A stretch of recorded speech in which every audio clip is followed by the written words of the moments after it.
Shalom rekan-rekan, kembali lagi di SBP Sunday pada hari Minggu, tanggal 20 April 2025. Rekan-rekan, sebelum kita membaca renungan kita pada hari ini, marilah kita bersatu di dalam doa. Kita siapkan hati dan pikiran kita berdoa. Tuhan Yesus yang baik, kami mengucap syukur atas berkat yang masih Kau berikan kepada kami hingga pada hari ini. Ya Tuhan, sebentar lagi kami akan membaca renungan-Mu. Kiranya apa yang kami baca dapat kami aplikasikan di dalam kehidupan kami hari lepas hari. Terpujilah Kristus, haleluya, amin.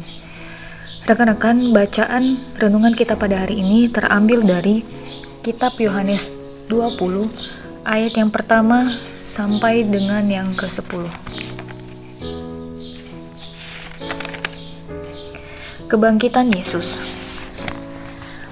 Pada hari pertama minggu itu, pagi-pagi benar ketika hari masih gelap, pergilah Maria Magdalena ke kubur itu dan ia melihat bahwa batu telah diambil dari kubur.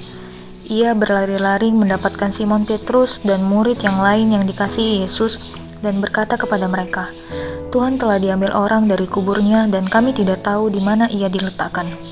Maka berangkatlah Petrus dan murid yang lain itu ke kubur.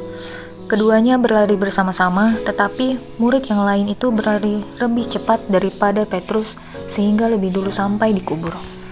Ia menjenguk ke dalam dan melihat kain kafan terletak di tanah.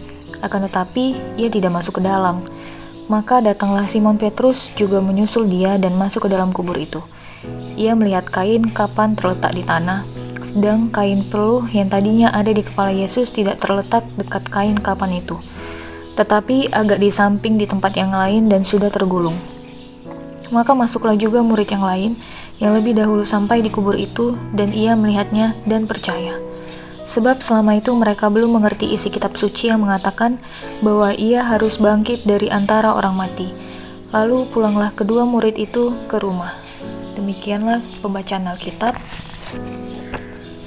Rekan-rekan, tema renungan kita pada hari ini adalah mewariskan ajaran iman. Kita butuh orang lain dalam menghadapi suatu pergumulan atau persoalan hidup.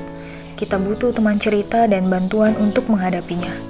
Maria Magdalena melihat batu kubur Yesus yang telah terguling, lalu memberitahukan peristiwa itu kepada Simon Petrus.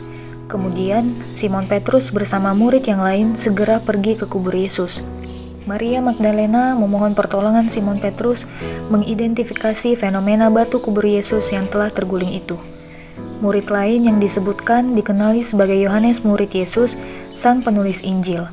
Simon Petrus dan Yohanes kemudian masuk ke dalam kubur Yesus, menemukan kain kafan tergeletak di tanah dan kain peluh yang tergulung menutupi kepala Yesus.